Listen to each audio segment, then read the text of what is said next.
Tom wiped his greasy hands on his work uniform and checked the clock on the garage wall. It was already 4:30, and Amy's soccer practice started at 5.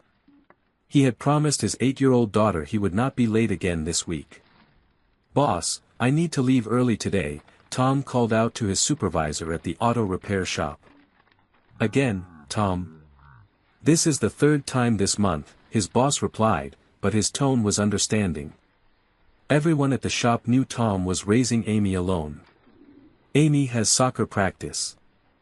I promise I will make up the hours tomorrow morning," Tom said, already taking off his work gloves. His boss nodded. "Go ahead. That little girl needs her dad." Tom rushed to his old blue pickup truck and drove quickly to Amy's school. He found her waiting by the main entrance with her soccer bag and cleats. Her face was bright with excitement. "Dad, you made it on time." Amy cheered as she climbed into the passenger seat. "I told you I would not be late today," Tom said, ruffling her brown hair. "Ready for practice?" "Yes. Coach Maria said we might learn a new move today. And guess what? Sarah's mom is bringing orange slices for everyone." Tom smiled as he listened to Amy talk about her team and her friends. These moments made all his hard work worth it.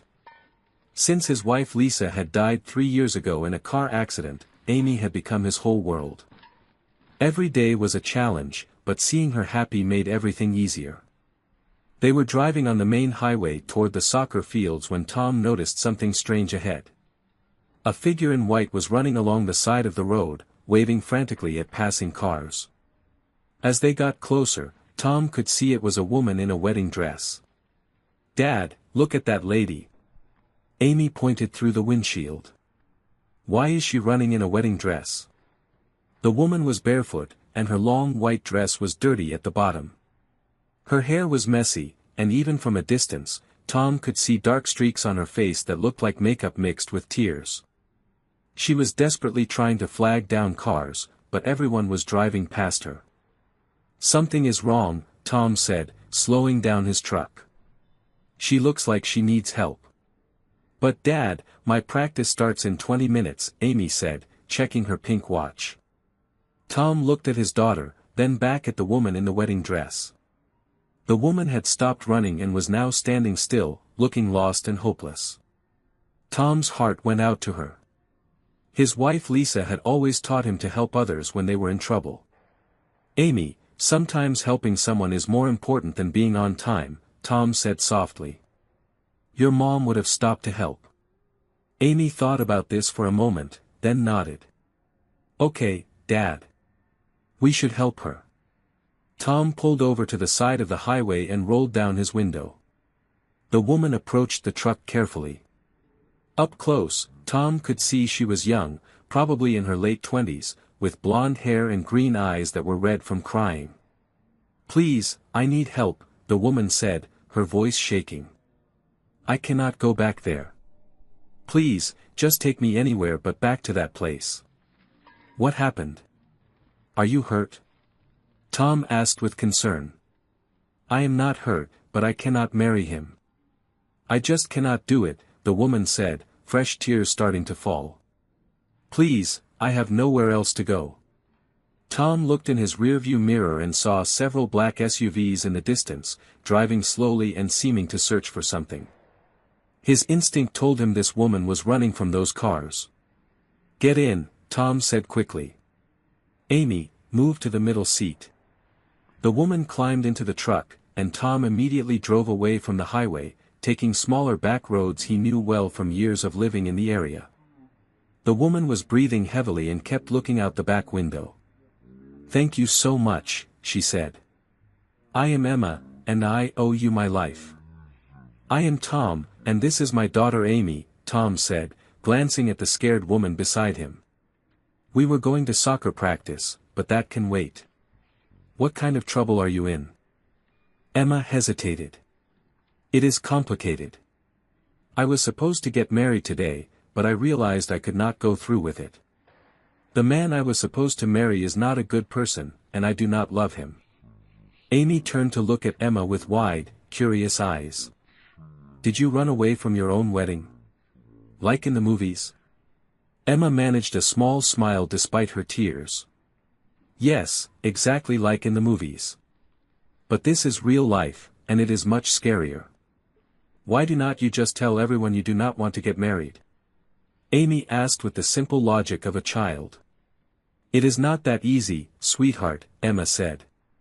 Sometimes adults have to do things they do not want to do because other people make them. Tom drove through quiet residential streets, making sure no one was following them.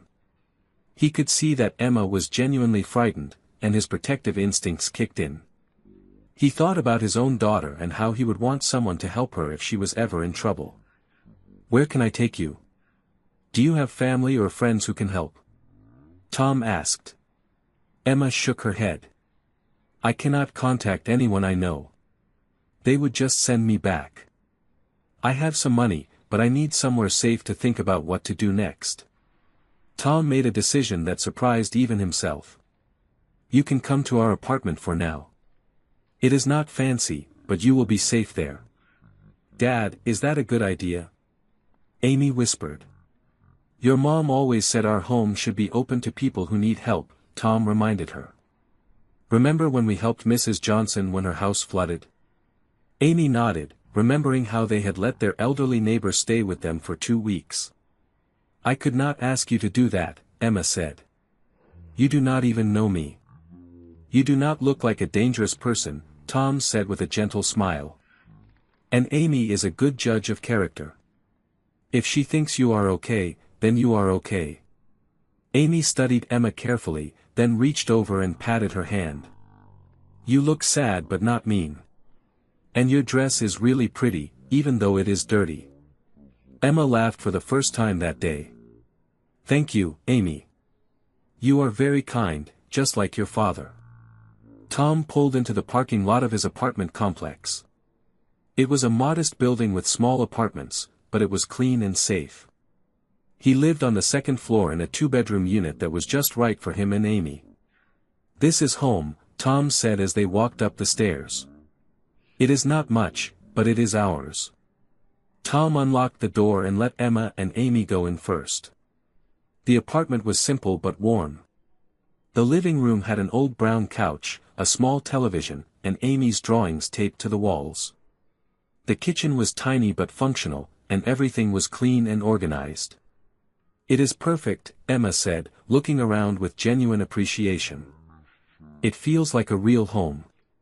What do you mean? Amy asked. Emma sat down heavily on the couch, still wearing her wedding dress. I have lived in big houses my whole life, but they never felt warm like this place does. Tom went to his bedroom and came back with some of his clothes. These will be too big for you, but they will be more comfortable than that dress. The bathroom is down the hall. Emma took the clothes gratefully. I cannot thank you enough. I promise I will not stay long. I just need to figure out what to do.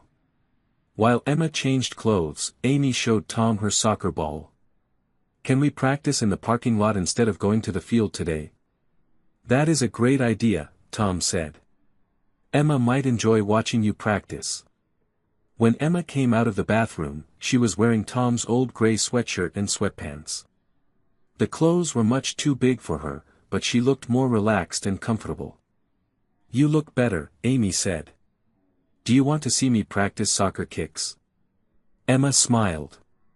I would love that. They went down to the parking lot, where Amy practiced her soccer skills while Tom and Emma sat on the steps and watched. Emma seemed genuinely interested in Amy's abilities and cheered when Amy made a particularly good kick. You are very talented, Emma told Amy. Have you been playing soccer long? 2 years, Amy said proudly. My mom signed me up before she went to heaven. Dad makes sure I never miss practice. Emma looked at Tom with new understanding. You are raising her alone. Tom nodded. My wife died in an accident 3 years ago. It has been just Amy and me since then. I am sorry for your loss, Emma said quietly. Amy is lucky to have such a devoted father. As the sun began to set, they went back inside. Tom started making dinner, which was usually simple since he was not a great cook. Tonight he made grilled cheese sandwiches and tomato soup.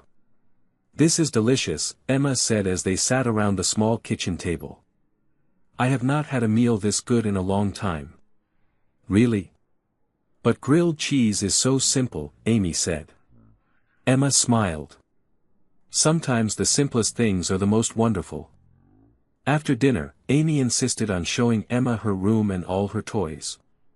Emma sat on the floor and listened patiently as Amy explained each stuffed animal and showed her every drawing. "This one is my family," Amy said, holding up a crayon drawing. "That is me, that is Dad, and that is Mom in heaven watching over us." Emma's eyes filled with tears. "It is beautiful, Amy. Your mom must be very proud of you." Later that evening, after Amy had gone to bed, Tom and Emma sat in the living room drinking coffee. The apartment was quiet and peaceful. "I should tell you the truth," Emma said finally. "My full name is Emma Richardson. If you watch the news tomorrow, you might see stories about me." Tom did not recognize the name, but he could see this was important to Emma. "Whatever your story is, you are safe here tonight," Tom said. "Tomorrow we can figure out what comes next." Emma looked around the small apartment, at Amy's drawings on the walls and the family photos on the bookshelf. For the first time in her life, she felt like she was in a place where people truly cared about each other. "Thank you, Tom," she said. "You and Amy have given me something I never had before." "What is that?" Tom asked. Emma smiled softly. "Hope." The next morning, Tom woke up early as he always did. He quietly made coffee and checked on Amy, who was still sleeping peacefully in her room. When he walked to the kitchen, he was surprised to find Emma already awake, sitting at the small table looking out the window. "Good morning," Tom said softly. "Did you sleep well?" Emma turned to him with a grateful smile. "Better than I have in months. Your couch is more comfortable than my bed back home." Tom poured her a cup of coffee. "You do not have to sleep on the couch. Amy and I can figure out a better arrangement if you need to stay longer." "I do not want to be a burden," Emma said. "You have already done so much for me." Before Tom could respond, Amy came running into the kitchen wearing her favorite pajamas with cartoon cats on them. "Good morning, Emma," Amy said cheerfully. "Did you really sleep in that wedding dress?" Emma laughed. "No, sweetie. I changed into your father's clothes, remember? But I do need to figure out what to wear today." "You can borrow some of my clothes, but they will be too small," Amy offered seriously. Tom smiled at his daughter's kindness. "We can go shopping for some basic clothes later if you need them, Emma." "I cannot ask you to spend money on me," Emma protested. "It is not a problem," Tom said. "Everyone needs clean clothes." After breakfast, Tom prepared to leave for work. He felt strange about leaving Emma alone with Amy, not because he did not trust Emma, but because the situation was so unusual. "Are you sure you will be okay here with Amy?" Tom asked. "I can take her to my neighbor Mrs. Garcia if you prefer to be alone." "Please let me stay with Emma," Amy begged. "She can help me with my homework, and I can show her my books." Emma looked touched by Amy's enthusiasm. "I would love to spend time with Amy, if that is okay with you. I promise I will take good care of her." Tom studied Emma's face and saw nothing but sincerity. "Okay, but call me if you need anything. My number is on the refrigerator." At work, Tom found it hard to concentrate on fixing cars. He kept thinking about Emma and wondering what her real story was. She seemed educated and well-spoken, very different from someone who would normally be in his world. Meanwhile, at the apartment, Emma was discovering what it felt like to have a normal day. She helped Amy get dressed, made her lunch, and walked with her to the bus stop. Other parents smiled and said hello, treating Emma like she belonged there. When Amy returned from school that afternoon, she found Emma had cleaned the entire apartment and was preparing an elaborate dinner. Wow, everything looks so nice. Amy exclaimed. And what smells so good? Emma was cooking chicken with herbs, rice, and fresh vegetables. The small kitchen was filled with wonderful aromas that Amy had never smelled at home before. I love to cook, Emma explained. I learned when I was young, but I have not had the chance to cook for people I care about in a long time. Amy watched Emma work in the kitchen with practiced skill. You are really good at this. Dad usually makes sandwiches or cereal for dinner. Emma smiled. Your dad works very hard. Let me help with dinner while I am here. They sat together at the kitchen table, and Emma helped Amy with her math homework. Emma was patient and encouraging, explaining problems in ways that made sense to Amy. You are good at teaching, Amy said. Maybe you could be a teacher instead of getting married to that mean man. Emma's expression grew sad. It is not that simple, sweetheart. Sometimes adults have to do things because of family obligations. When Tom came home from work, he was amazed by what he found. The apartment was spotless, something delicious was cooking, and Amy was laughing with Emma over a puzzle they were working on together. This smells incredible, Tom said, washing his hands at the kitchen sink. Emma, you did not have to do all this. I wanted to help, Emma said. You have been so kind to me. This is the least I can do. During dinner, Tom noticed how natural Emma seemed with Amy. She listened to Amy's stories about school, helped her cut her chicken, and praised her for finishing her vegetables. It felt like they were a real family. After dinner, they watched a children's movie together. Amy sat between Tom and Emma on the couch, and Emma braided Amy's hair while they watched. Tom found himself stealing glances at Emma, noticing how gentle her hands were and how peaceful she looked. The next few days followed a similar pattern. Emma insisted on helping with household tasks, cooking meals, and spending time with Amy. She never seemed bored or impatient, and Amy adored her attention. On Thursday evening, while Emma was helping Amy with an art project, Tom turned on the local news. His attention was caught when the reporter mentioned a missing person story. Technology heiress Emma Richardson has been missing for 4 days after disappearing from her wedding to business partner Marcus Webb, the reporter said. The Richardson family is offering a substantial reward for information leading to her safe return. Tom's blood went cold as Emma's picture appeared on the screen. It was definitely the same woman sitting in his living room, but in the photo she was wearing expensive jewelry and an elegant dress. The reporter continued talking about the Richardson technology empire and how Emma was the only heir to billions of dollars. Tom looked toward the living room where Emma was teaching Amy how to draw flowers. This kind, gentle woman who cooked dinner and helped with homework was one of the richest people in the country.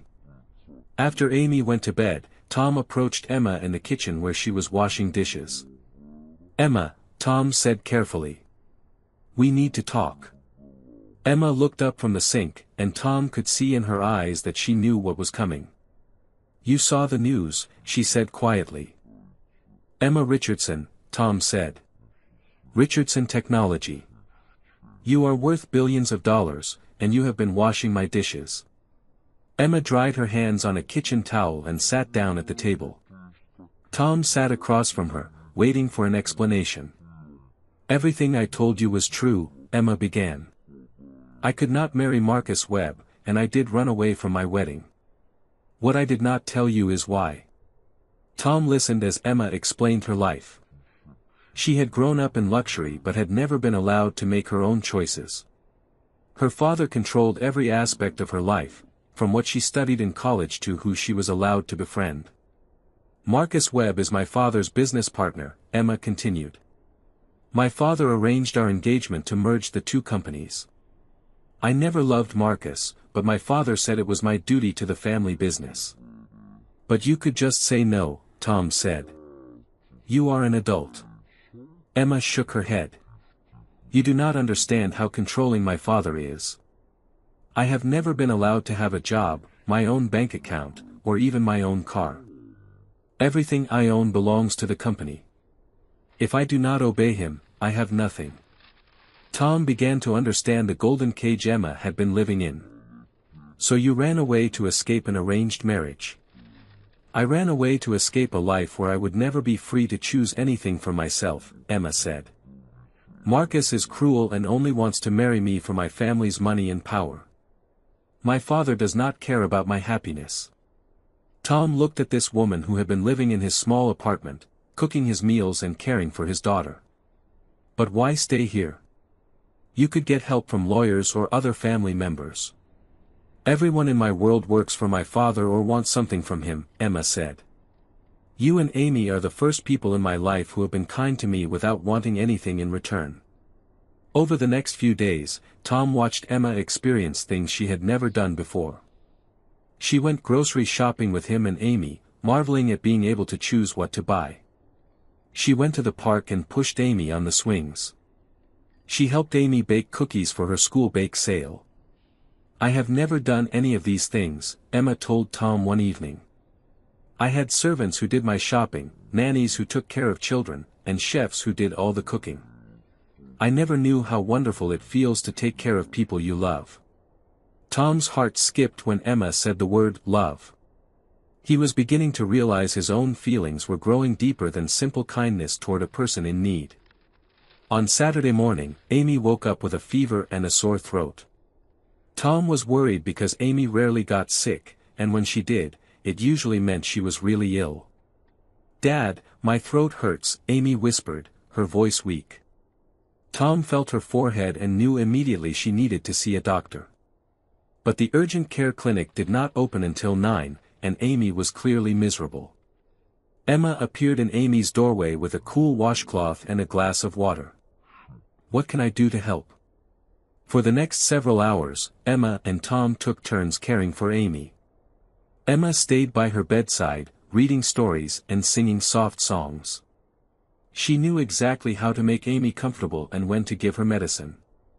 You are good at this, Tom said as they sat together in Amy's room that evening. Amy was finally sleeping peacefully after being sick all day. I took care of my younger cousin when we were children, Emma said. It was one of the few times my father let me do something nurturing. Tom looked at Emma in the dim light from Amy's bedside lamp. She had been awake for nearly 18 hours, caring for his daughter without complaint. Emma, Tom said softly. I need to tell you something. Emma looked at him with tired but attentive eyes. I am falling in love with you, Tom said. I know this situation is complicated, and I know we come from completely different worlds, but I had to tell you how I feel. Emma's eyes filled with tears, but she smiled. I have been falling in love with you too, Tom. And with Amy. For the first time in my life, I feel like I belong somewhere. Tom reached for her hand. What does that mean for us? Emma looked toward Amy's bed, where the little girl was sleeping soundly. It means I have to make the hardest choice of my life.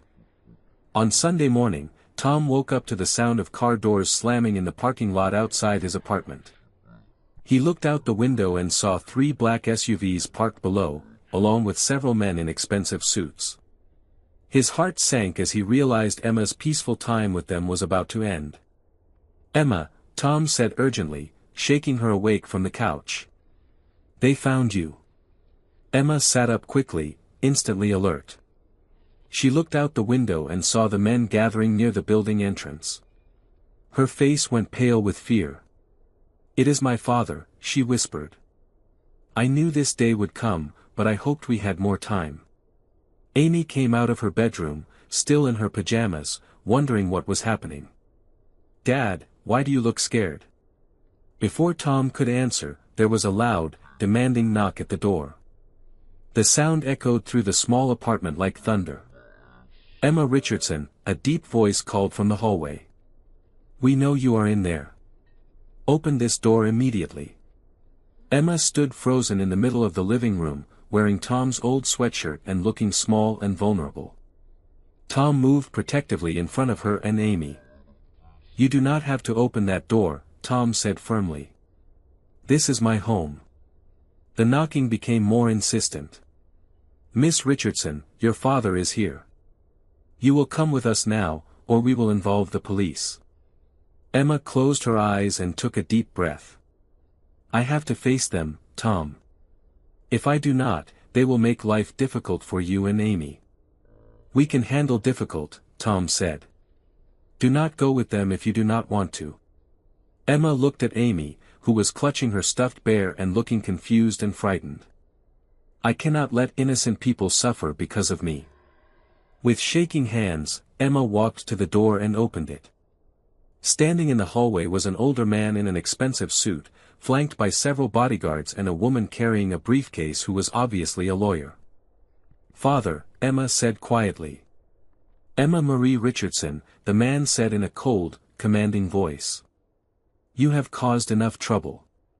You will come home immediately and fulfill your obligations to this family. Tom stepped beside Emma. She does not have to go anywhere she does not want to go. Emma's father looked at Tom with obvious disdain. And you are? Tom Harris. This is my home, and Emma is welcome here as long as she wants to stay. The older man laughed, but there was no humor in the sound. Mr. Harris, do you have any idea who you are dealing with? I own companies worth more money than you will see in 10 lifetimes. Money does not give you the right to force your daughter to do things against her will, Tom said bravely. Emma's father gestured to the woman with the briefcase. Ms. Peterson, explain to Mr. Harris what happens to people who interfere with our family business. The lawyer stepped forward and spoke in a crisp, professional voice. Mr. Harris, you are currently employed at Murphy's Auto Repair. Your lease on this apartment is up for renewal next month. Your daughter attends Lincoln Elementary School. It would be unfortunate if any of these arrangements were to become complicated. Tom felt a chill run down his spine. They were threatening his job, his home, and Amy's school. Are you threatening my family? We are simply pointing out how interconnected life can be, the lawyer said smoothly. People who cooperate with the Richardson family often find life becomes much easier. People who do not cooperate sometimes face unexpected difficulties. Amy tugged on Tom's shirt.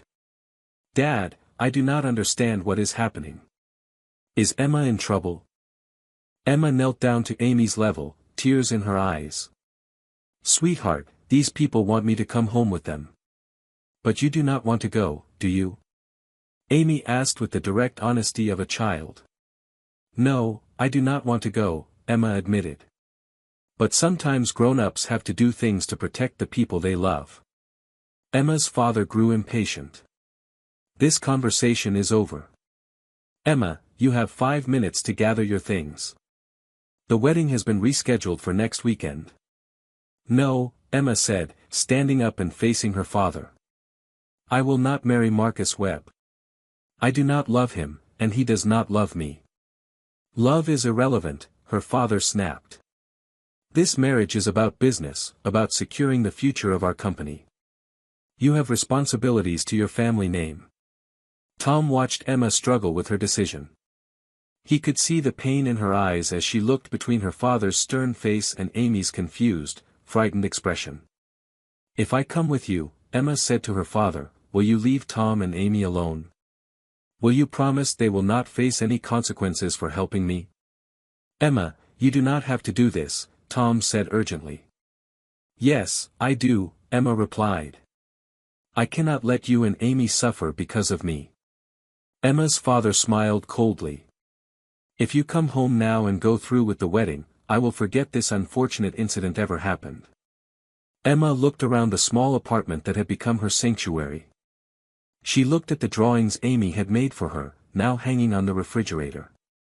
She looked at Tom, the man who had shown her what real love felt like. I need a moment to say goodbye, Emma said. You have 2 minutes, her father said impatiently. Emma hugged Amy tightly. Thank you for showing me what it feels like to have a real family, sweetheart. I want you to know that these past weeks have been the happiest of my life. Amy began to cry. Do not leave us, Emma. We love you, and you love us too. I do love you, Emma whispered. That is exactly why I have to go. Emma turned to Tom, and he could see she was breaking apart inside. "Thank you for saving me that day on the highway. Thank you for showing me kindness I never knew existed." "Emma, please," Tom said. "There has to be another way." "There is no other way," Emma said, tears streaming down her face. "This is who I am. This is the life I was born into." Emma's father had heard enough. "Time is up. We are leaving now." As Emma moved toward the door, Amy suddenly ran in front of her, blocking her path. "No. You cannot take her away. She belongs with us." Amy's tears and desperate words seemed to strike something deep in Emma's heart. For the first time in her life, someone was fighting for her to stay somewhere because they truly wanted her, not because they needed something from her. "Amy is right," Tom said, moving to stand beside his daughter. "Emma belongs here with us. Not because we want your money or your connections, but because we love her for who she is." Emma looked at Tom and Amy, standing together and willing to fight for her against one of the most powerful men in the country. In that moment, something changed inside her. For her entire life, she had been told what to do, where to live, who to marry. But now she realized she had a choice. "No," Emma said quietly. "What did you say?" her father demanded. Emma stood straighter and spoke louder. "I said no. I will not come with you. I will not marry Marcus Webb. I am staying here with Tom and Amy." "You ungrateful child," her father snarled. "Without me, you have nothing. No money, no home, no future."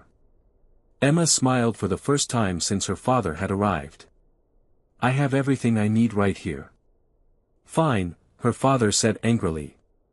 "You want to throw away your inheritance for this nobody and his child? You want to live in poverty? Then you are no longer my daughter. If loving Tom and Amy means I am no longer your daughter, then I accept that," Emma said with quiet dignity. Emma's father turned to the lawyer. "Miss Peterson, draw up the papers. Emma Richardson is hereby disinherited. She will receive nothing from the family estate." "Actually," Emma said, "I want to do something with my inheritance before you take it away." She turned to the lawyer. "I want to sign over my shares of Richardson Technology to the Employees' Pension Fund and Workers' Compensation Program. I want the money from my trust fund to go to scholarships for children who cannot afford college." Everyone in the room was shocked into silence. Emma's father's face turned red with anger, while Tom looked at Emma with amazement and pride. "You cannot do that," Emma's father said. "Yes, I can," Emma replied. "Until you officially disinherit me, those assets are legally mine to distribute as I choose." The lawyer looked confused and upset. "Miss Richardson, are you sure about this? You are giving away billions of dollars." "I have never been more sure of anything in my life," Emma said. Over the next hour, while Emma's father watched in fury, Emma signed papers giving away her entire fortune. Every dollar went to help people who needed it more than she did. When it was finished, Emma's father looked at his daughter with disgust. "You have made the biggest mistake of your life. Do not come crawling back to me when reality hits you." "I will not need to," Emma said calmly. "I finally understand what real wealth looks like." After Emma's father and his entourage left, the apartment felt quiet and peaceful again. Amy ran to Emma and hugged her tightly. "You stayed," Amy said happily. "You really stayed with us." "I am never leaving you again," Emma promised. Tom pulled both Emma and Amy into a group hug. "Are you sure about this, Emma? You just gave up more money than most people can imagine." Emma looked around the small apartment, with its second-hand furniture and Amy's drawings on the walls. "I gave up money, but I kept everything that really matters." 3 months later, Tom and Emma stood in the courthouse wearing simple clothes and holding hands. Amy was beside them wearing her best dress and holding a small bouquet of flowers. Emma wore a $20 dress from the discount store, and she had never felt more beautiful. "Do you, Emma Richardson, take Tom Harris to be your husband?" the judge asked. "I do," Emma said with a radiant smile. "Do you, Tom Harris, take Emma Richardson to be your wife?" "I do," Tom said, squeezing Emma's hand. "You may kiss the bride," the judge announced. As Tom and Emma kissed, Amy cheered and threw flower petals in the air. They were not rich in money, but they were wealthy in love, and that was worth more than all the billions Emma had given away. Emma had learned that true happiness did not come from having everything money could buy. It came from being somewhere you were loved for who you really were, not what you owned. And in Tom and Amy's small apartment, she had found more treasure than she ever knew existed.